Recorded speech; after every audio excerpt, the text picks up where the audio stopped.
In the low-ceiling canteen, deep underground, the lunch queue jerked slowly forward. The room was already very full and deafeningly noisy. From the grill at the counter, the steam of stew came pouring forth with a sour, metallic smell, which did not quite overcome the fumes of Victory gin. On the far side of the room there was a small bar, a mere hole in the wall, where gin could be bought at 10 cents the large nip. "Just the man I was looking for," said a voice at Winston's back. He turned round. It was his friend Sim, who worked in the research department. Perhaps friend was not exactly the right word. You did not have friends nowadays. You had comrades. But there were some comrades whose society was pleasanter than that of others. Sim was a philologist, a specialist in newspeak. Indeed, he was one of the enormous team of experts now engaged in compiling the 11th edition of the Newspeak Dictionary. He was a tiny creature, smaller than Winston, with dark hair and large protuberant eyes, at once mournful and derisive, which seemed to search your face closely while he was speaking to you. "I wanted to ask you whether you've got any razor blades," he said. "Not one," said Winston, with a sort of guilty haste. "I've tried all over the place. They don't exist any longer." Everyone kept asking you for razor blades. Actually, he had 2 unused ones which he was hoarding up. There had been a famine of them for months past. At any given moment there was some necessary article which the party shops were unable to supply. Sometimes it was buttons, sometimes it was darning wool, sometimes it was shoelaces. At present, it was razor blades. You could only get hold of them, if at all, by scrounging more or less furtively on the free market. "I've been using the same blade for 6 weeks," he added untruthfully. The queue gave another jerk forward. As they halted, he turned and faced Sim again. Each of them took a greasy metal tray from a pile at the edge of the counter. "Did you go and see the prisoners hanged yesterday?" said Sim. "I was working," said Winston indifferently. "I shall see it on the flicks, I suppose." "A very inadequate substitute," said Sim. His mocking eyes roved over Winston's face. "I know you," the eyes seemed to say. "I see through you. I know very well why you didn't go to see those prisoners hanged." In an intellectual way, Sim was venomously orthodox. He would talk with a disagreeable, gloating satisfaction of helicopter raids on enemy villages, the trial and confessions of thought criminals, the executions in the cellars of the Ministry of Love. Talking to him was largely a matter of getting him away from such subjects and entangling him, if possible, in the technicalities of newspeak, on which he was authoritative and interesting. Winston turned his head a little aside to avoid the scrutiny of the large dark eyes. "It was a good hanging," said Sim reminiscently. "I think it spoils it when they tie their feet together. I like to see them kicking, and above all at the end the tongue sticking right out, and blue, a quite bright blue. That's the detail that appeals to me." "Next, please," yelled the white-aproned prole with the ladle. Winston and Sim pushed their trays beneath the grill. Onto each was dumped swiftly their regulation lunch: metal pannikin of pinkish-grey stew, a hunk of bread, a cube of cheese, a mug of milkless Victory coffee, and 1 saccharin tablet. "There's a table over there under that telescreen," said Sim. "Let's pick up a gin on the way." The gin was served out to them in handless china mugs. They threaded their way across the crowded room and unpacked their trays onto the metal-topped table, on one corner of which someone had left a pool of stew, a filthy liquid mess that had the appearance of vomit. Winston took up his mug of gin, paused for an instant to collect his nerve, and gulped the oily-tasting stuff down. When he had winked the tears out of his eyes, he suddenly discovered that he was hungry. He began swallowing spoonfuls of the stew, which, in among its general sloppiness, had cubes of spongy, pinkish stuff, which was probably a preparation of meat. Neither of them spoke again till they had emptied their pannikins. From the table at Winston's left, a little behind his back, someone was talking rapidly and continuously, a harsh gabble almost like the quacking of a duck, which pierced the general uproar of the room. "How's the dictionary getting on?" said Winston, raising his voice to overcome the noise. "Slowly," said Sim. I'm on the adjectives. That's fascinating." He had brightened up immediately at the mention of Newspeak. He pushed his pannikin aside, took up his hunk of bread in one delicate hand and his cheese in the other, and leaned across the table so as to be able to speak without shouting. "The 11th edition is the definitive edition," he said. "We're getting the language into its final shape, the shape it's going to have when nobody speaks anything else. When we've finished with it, people like you will have to learn it all over again. You think, I dare say, that our chief job is inventing new words, but not a bit of it. We're destroying words, scores of them, hundreds of them, every day. We're cutting the language down to the bone.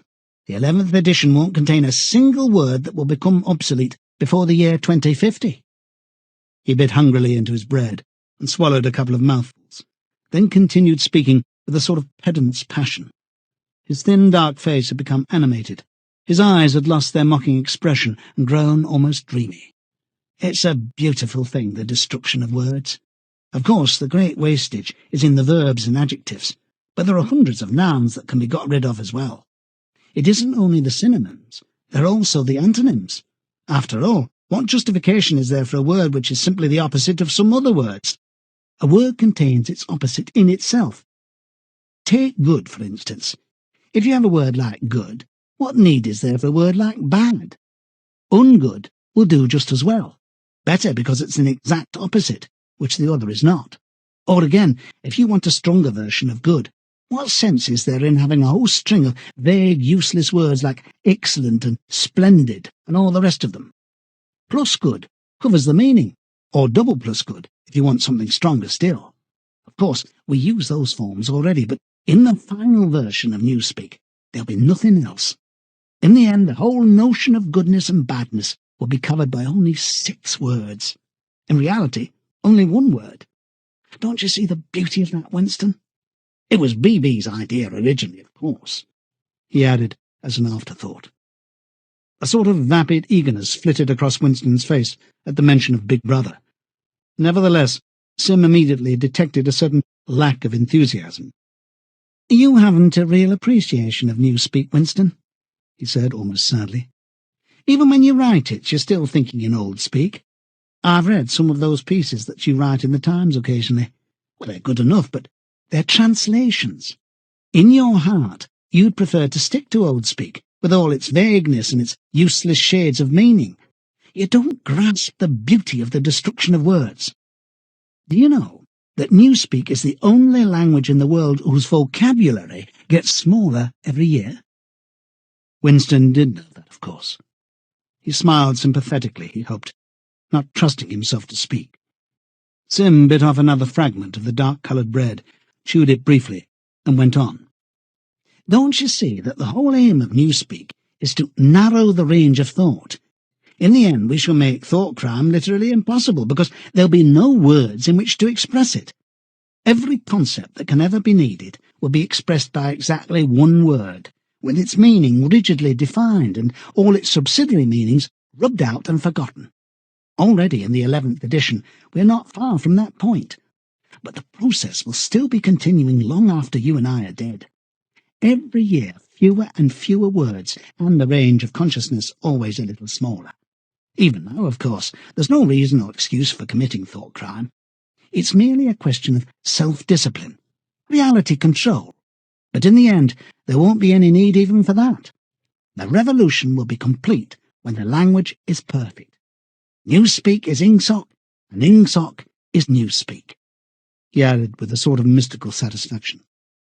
"Has it ever occurred to you, Winston, that by the year 2050, at the very latest, not a single human being would be alive who could understand such a conversation as we're having now?" "Except—" began Winston doubtfully, then stopped. It had been on the tip of his tongue to say, "except the proles," but he had checked himself, not feeling fully certain that this remark was not in some way unorthodox. Sim, however, had divined what he was about to say. "The proles are not human beings," he said carelessly. "By 2050, earlier probably, all real knowledge of old speak will have disappeared. The whole literature of the past will have been destroyed. Chaucer, Shakespeare, Milton, Byron, they'll exist only in Newspeak versions. Not merely changed into something different, but actually changed into something contradictory of what they used to be. Even the literature of the party will change. Even the slogans will change. How could you have a slogan like "Freedom is slavery" when the concept of freedom has been abolished? The whole climate of thought will be different. In fact, there will be no thought as we understand it now. Orthodoxy means not thinking, not needing to think. Orthodoxy is unconsciousness. One of these days, thought Winston, with sudden deep conviction, Sim will be vaporized. He's too intelligent. He sees too clearly and speaks too plainly. The party does not like such people. One day he will disappear. It is written in his face. Winston had finished his bread and cheese. He turned a little sideways in his chair to drink his mug of coffee. At the table on his left, the man with the strident voice was still talking remorselessly away. A young woman, who was perhaps his secretary and who was sitting with her back to Winston, was listening to him and seemed to be eagerly agreeing with everything he said. From time to time, Winston caught some such remark as, "I think you're so right. I do so agree with you," uttered in a youthful and rather silly feminine voice. But the other voice never stopped for an instant, even when the girl was speaking. Winston knew the man by sight, though he knew no more about him than that he held some important post in the fiction department. He was a man of about 30, with a muscular throat and a large, mobile mouth. His head was thrown back a little, and because of the angle at which he was sitting, his spectacles caught the light and presented to Winston 2 blank discs instead of eyes. What was slightly horrible was that from the stream of sound that poured out of his mouth, it was almost impossible to distinguish a single word. Just once Winston caught a phrase, "Complete and final elimination of Goldsteinism," jerked out very rapidly, and as it seemed, all in one piece, like a line of type cast solid. For the rest, it was just a noise, a quack-quack-quacking. And yet, though you could not actually hear what the man was saying, you could not be in any doubt about its general nature. He might be denouncing Goldstein and demanding sterner measures against thought criminals and saboteurs. He might be fulminating against the atrocities of the Eurasian army. He might be praising Big Brother or the heroes on the Malabar front. It made no difference. Whatever it was, you could be certain that every word of it was pure orthodoxy, pure Ingsoc. As he watched the eyeless face with the jaw moving rapidly up and down, Winston had a curious feeling that this was not a real human being, but some kind of dummy. It was not the man's brain that was speaking. It was his larynx. The stuff that was coming out of him consisted of words, but it was not a speech in the true sense. It was a noise uttered in unconsciousness, like the quacking of a duck. Sim had fallen silent for a moment, and with the handle of his spoon was tracing patterns in the puddle of stew. The voice from the other table quacked rapidly on, easily audible in spite of the surrounding din. "There's a word in Newspeak," said Sim. "I don't know whether you know it. Duck-speak, to quack like a duck. It's one of those interesting words that have 2 contradictory meanings. Applied to an opponent, it's abuse. Applied to someone you agree with, it is praise." Unquestionably, Sim will be vaporized, Winston thought again. He thought it with a kind of sadness, although well knowing that Sim despised him and slightly disliked him, and was fully capable of denouncing him as a thought criminal if he saw any reason for doing so. There was something subtly wrong with Sim. There was something that he lacked. Discretion, aloofness, a sort of saving stupidity. You could not say that he was unorthodox. He believed in the principles of Ingsoc. He venerated Big Brother. He rejoiced over victories. He hated heretics, not merely with sincerity, but with a sort of restless zeal, an up-to-dateness of information, which the ordinary party member did not approach. Yet a faint air of disreputability always clung to him.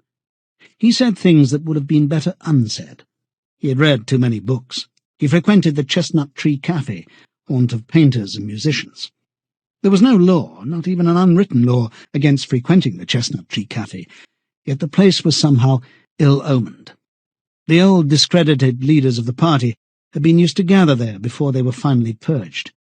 Goldstein himself, it was said, had sometimes been seen there, years and decades ago. Sim's fate was not difficult to foresee, and yet it was a fact that if Sim grasped, even for 3 seconds, the nature of his, Winston's, secret opinions, he would betray him instantly to the thought police. So would anybody else, for that matter. But Sim more than most. Zeal was not enough. Orthodoxy was unconsciousness. Sim looked up. "Here comes Parsons," he said. Something in the tone of his voice seemed to add, "That bloody fool." Parsons, Winston's fellow tenant at Victory Mansions, was in fact threading his way across the room, a tubby, middle-sized man with fair hair and a frog-like face.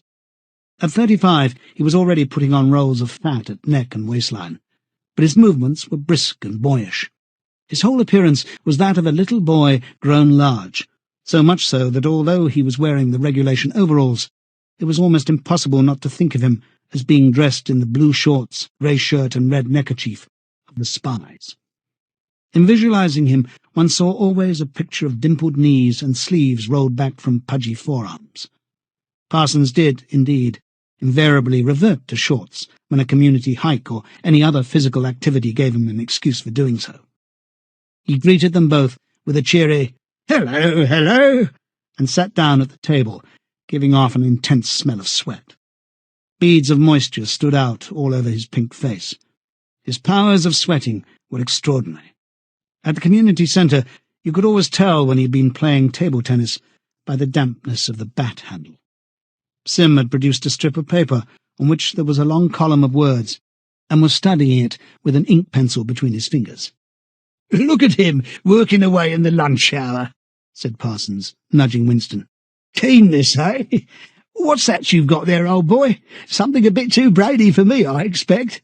Smith, old boy, I tell you why I'm chasing you. It's that sum you forgot to give me." "Which sub is that?"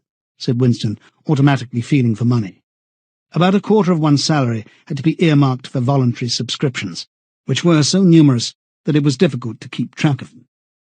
"For Hate Week, you know, the house-to-house fund. I'm treasurer for our block. And we're making an all-out effort, going to put on a tremendous show.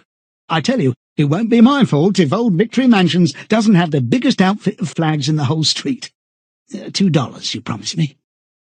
Winston found and handed over 2 creased and filthy notes, which Parsons entered in a small notebook, in the neat handwriting of the illiterate. "By the way, old boy," he said, "I hear that little beggar of mine let fly at you with his catapult yesterday. I gave him a good dressing down for it. In fact, I told him I'd take the catapult away if he does it again." "I think he was a little upset at not going to the execution," said Winston. "Ah, well, what I mean to say, shows the right spirit, doesn't it? Mischievous little beggars they are, both of them, but talk about keenness. All they think about is the spies and the war, of course. Do you know what that little girl of mine did last Saturday, when her troop was on a hike out Berkhamsted way? She got 2 other girls to go with her, slipped off from the hike, and spent the whole afternoon following a strange man. Well, they kept on his tail for 2 hours, right through the woods, and then when they got to Amersham, handed him over to the patrols." "What did they do that for?" said Winston, somewhat taken aback. Parsons went on triumphantly. "My kid made sure he was some kind of enemy agent. Might have been dropped by parachute, for instance. But here's the point, old boy. What do you think put her onto him in the first place? She spotted he was wearing a funny kind of shoes.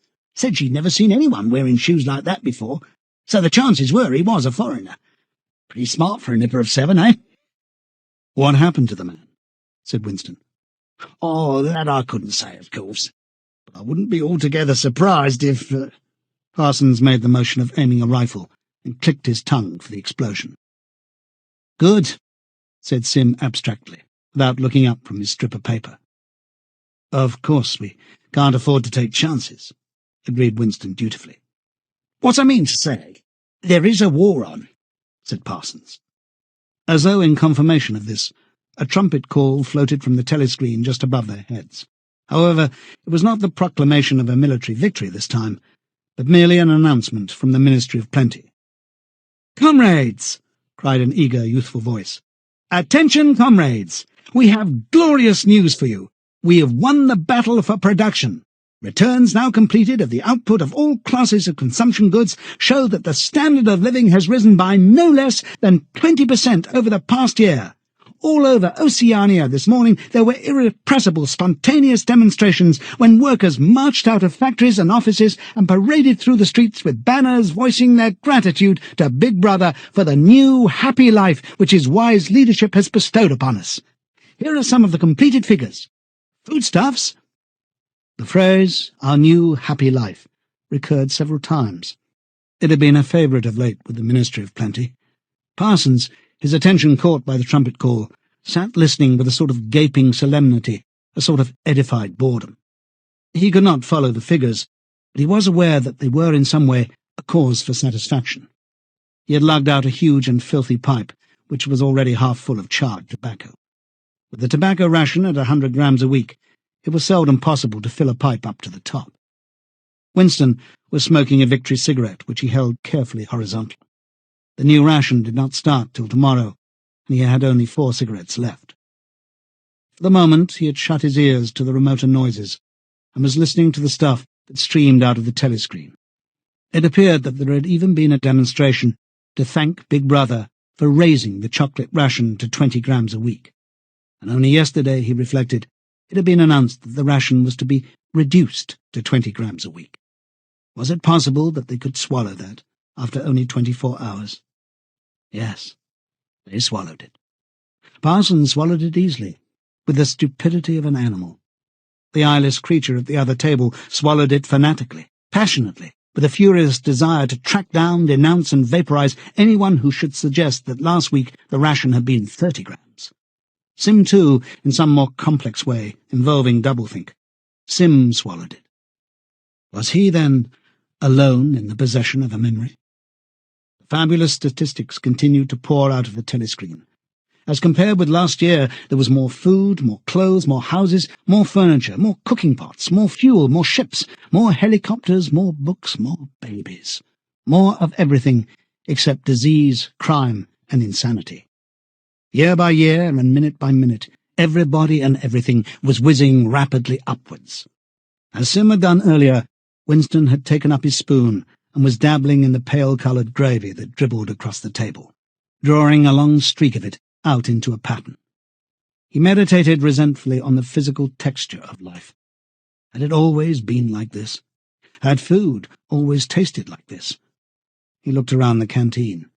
A low-ceilinged, crowded room, its walls grimy from the contact of innumerable bodies, battered metal tables and chairs placed so close together that you sat with elbows touching, bent spoons, dented trays, coarse white mugs. All surfaces greasy, grime in every crack, and a sourish composite smell of bad gin and bad coffee and metallic stew and dirty clothes.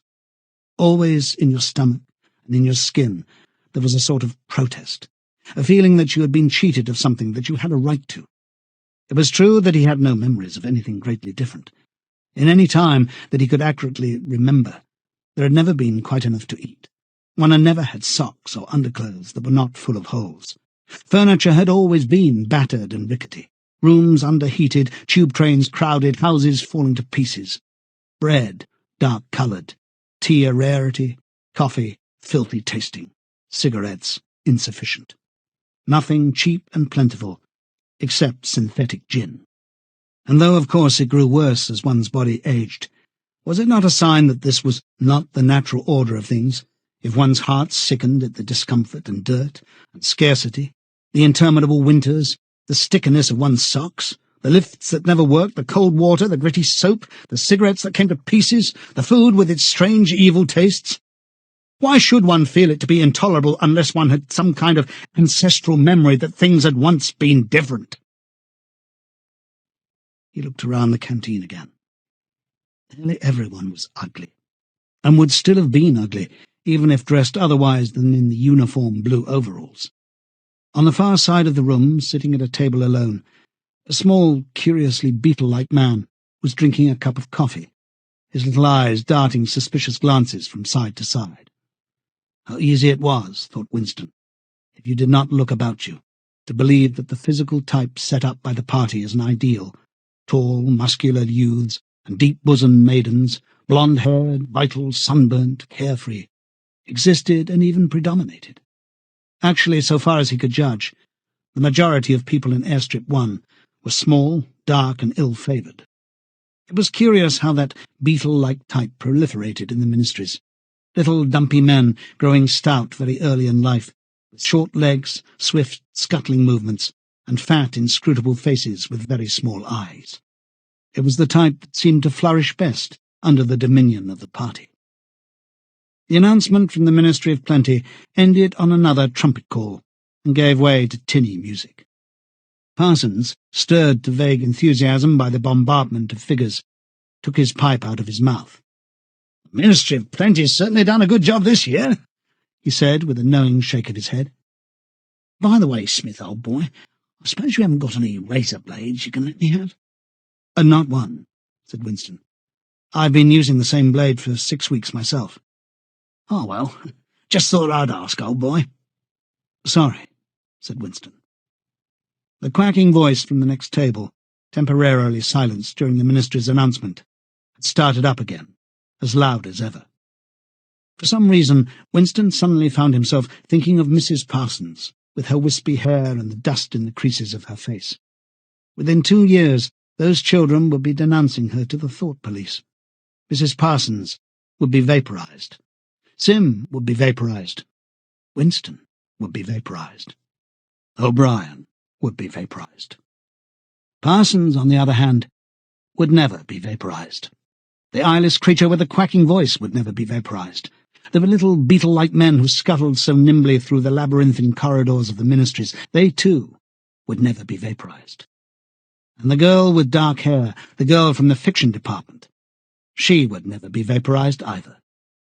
It seemed to him that he knew instinctively who would survive and who would perish, though just what it was that made for survival, it was not easy to say.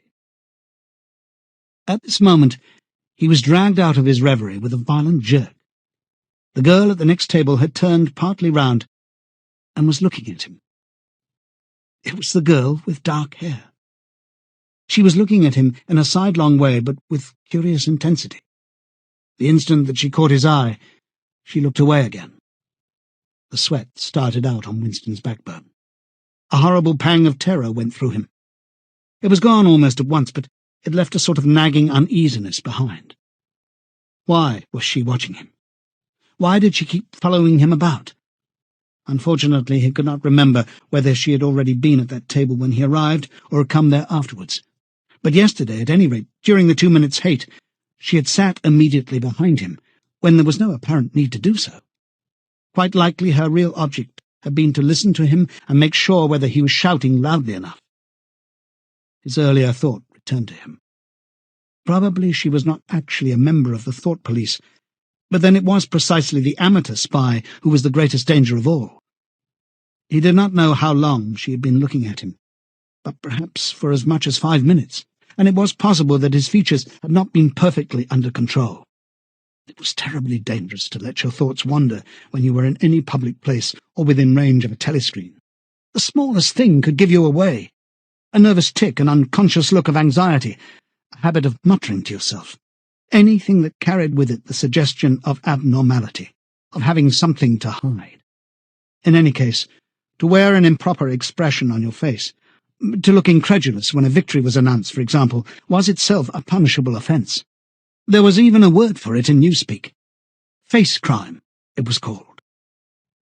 The girl had turned her back on him again. Perhaps, after all, she was not really following him about. Perhaps it was a coincidence that she had sat so close to him 2 days running. His cigarette had gone out, and he laid it carefully on the edge of the table. He would finish smoking it after work, if he could keep the tobacco in it. Quite likely the person at the next table was a spy of the thought police, and quite likely he would be in the cellars of the Ministry of Love within 3 days. But a cigarette end must not be wasted. Sim had folded up his strip of paper and stowed it away in his pocket. Parsons had begun talking again. "Did I ever tell you, old boy," he said, chuckling round the stem of his pipe, "about the time when those 2 nippers of mine set fire to the old market woman's skirt because they saw her wrapping up sausages in a poster of B.B. Sneaked up behind her and set fire to it with a box of matches. Burned her quite badly, I believe. Little beggars, eh? But keen as mustard. That's a first-rate training they give 'em in the spies nowadays. Better than in my day, even. What do you think's the latest thing they've served them with? Ear trumpets for listening through keyholes. My little girl brought one home the other night, tried it out on our sitting-room door, and reckoned she could hear twice as much as with her ear to the hole. Of course, it's only a toy, mind you. Still, gives them the right idea, eh? At this moment, the telescreen let out a piercing whistle. It was the signal to return to work. All three men sprang to their feet to join in the struggle around the lifts, and the remaining tobacco fell out of Winston's cigarette.